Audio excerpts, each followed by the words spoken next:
नमस्कार, मैं अभिषेक दुबे। महाराष्ट्र टीवी 24 की देश की खबरों में आप सभी का स्वागत है। आइए देखते हैं देश की 10 बड़ी खबरें। महाराष्ट्र में आगामी विधानसभा चुनाव को लेकर सरगर्मी तेज हो गई है।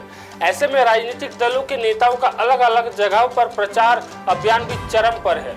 इस बीच सोमवार 11 नवंबर को मुख्यमंत्री एकनाथ शिंदे को मुंबई में कुछ लोगों ने काले झंडे दिखाए हैं। साथ ही उनका काफिला रोकने की कोशिश भी की गई। दरअसल मुख्यमंत्री एकनाथ शिंदे मुंबई के चंदीवली विधानसभा सीट से अपने विधायक दिलीप लाडे के चुनाव प्रचार के लिए गए थे। चुनाव प्रचार से लौटते समय मुख्यमंत्री को कुछ लोगों ने काले झंडे दिखाए और उनकी गाड़ी को रोकने का प्रयास भी किया।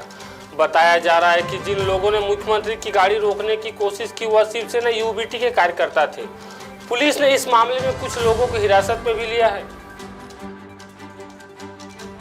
महाराष्ट्र में विधानसभा चुनाव को लेकर हर नेता अपने विरोधियों पर तीखे हमले कर रहा है। चुनाव प्रचार के दौरान अपशब्दों का भी खूब इस्तेमाल किया जा रहा है। इसी कड़ी में एआईएमआईएम, असदुद्दीन ओवैसी और डिप्टी सीएम देवेंद्र फडणवीस के बीच जुबानी जंग तेज हो गई है। दोनों एक दूसरे पर शब्दों के अंगार छोड़ रहे हैं। बीजेपी नेता देवेंद्र फडणवीस ने पलटवार करते हुए कहा, अब तो ओवैसी भी यहाँ आकर बोल रहा है, सुन ले ओवैसी, कुत्ते भी ना पेशाब करेगा औरंगजेब की पहचान पर। बीजेपी नेता देवेंद्र फडणवीस ने पलटवार करते हुए कहा, अब तो ओवैसी भी यहाँ आकर बोल रहा है, सुन ले ओवैसी, कुत्ता भी ना पेशाब करेगा औरंगजेब की पहचान पर। अब तो तिरंगा लहराएगा पूरे पाकिस्तान पर। शिवसेना यूबीटी विधायक आदित्य ठाकरे ने मुसलमानों के आरक्षणों के मुद्दे पर कहा कि मैं इस पर नहीं बोलूंगा। मैंने पत्र नहीं देखा है, मेरे सामने यह मुद्दा नहीं आया है और जब आएगा तो जवाब देंगे।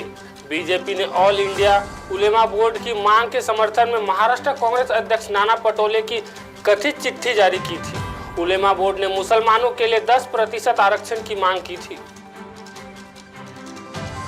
महाराष्ट्र की सभी 288 विधानसभा सीटों पर एक ही चरण में 20 नवंबर को वोटिंग होने वाली है।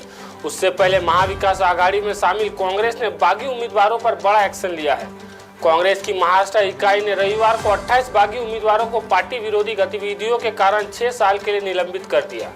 राज्य के 22 विधानसभा क्षेत्रों में यह उम्मीदवार 20 नवंबर को होने वाले चुनाव में महाविकास आघाड़ी के अधिकारी उम्मीदवारों के खिलाफ मैदान में है। महाराष्ट्र विधानसभा चुनाव में इस बार कई सीटों पर पार्टियों के नेताओं के रिश्तेदारों के बीच ही दिलचस्प मुकाबला है। इस बीच राज्य की कर्जत जामखेड़ विधानसभा सीट से शरद पवार गुट के उम्मीदवार रोहित पवार का कहना है कि महायुति और महाविकास आघाड़ी के बीच ऐसी कोई प्रतिस्पर्धा नहीं है। उन्होंने दावा किया है कि महायुति में अंदरूनी कहल है। झारखंड में पहले चरण के चुनाव को लेकर सोमवार 11 नवंबर को प्रचार का शोर थम गया। पहले फेज में राज्य में 43 सीटों पर वोट होने वाले हैं। इन सीटों पर 13 नवंबर को वोट डाले जाएंगे।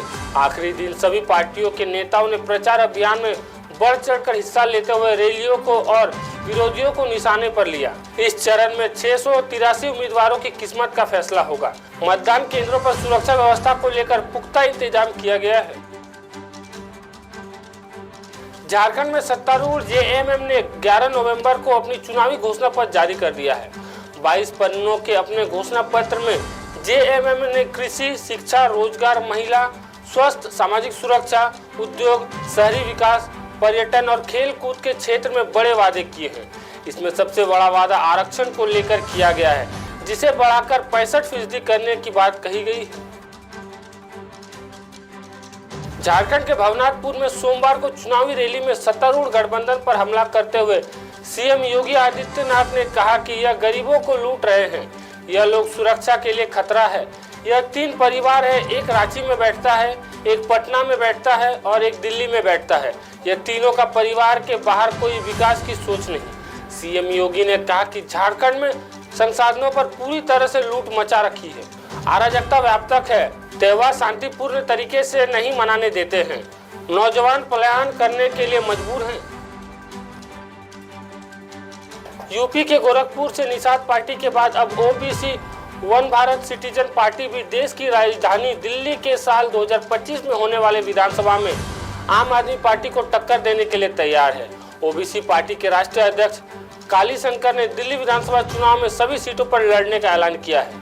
उन्होंने कहा कि वह सभी 70 सीटों पर पिछड़ा, दलित और अल्पसंख्यक प्रत्याशी को चुनावी मैदान में उतारेंगे और आम आदमी पार्टी को झूठे भ्रष्टाचार और वादे पर घेरेंगे। उन्होंने बताया कि पार्टी को सेब सिंबल भी मिल गया है। झारखंड विधानसभा चुनाव में कार्यकर्ताओं का उत्साह बढ़ाने के लिए प्रधानमंत्री नरेंद्र मोदी ने नमो ऐप के जरिए झारखंड के बीजेपी कार्यकर्ताओं से बातचीत की और आगामी विधानसभा चुनावों से पहले जोश के साथ काम करने का आह्वान किया।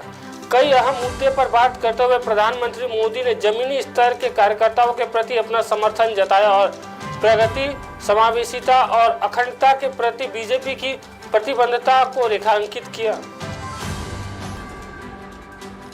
फिलहाल देश की खबरों में इतना ही। वक्त हो चला एक छोटे से ब्रेक का। ब्रेक के बाद फिर मिलेंगे, तब तक देखते रहे महाराष्ट्र टीवी 24। नमस्कार।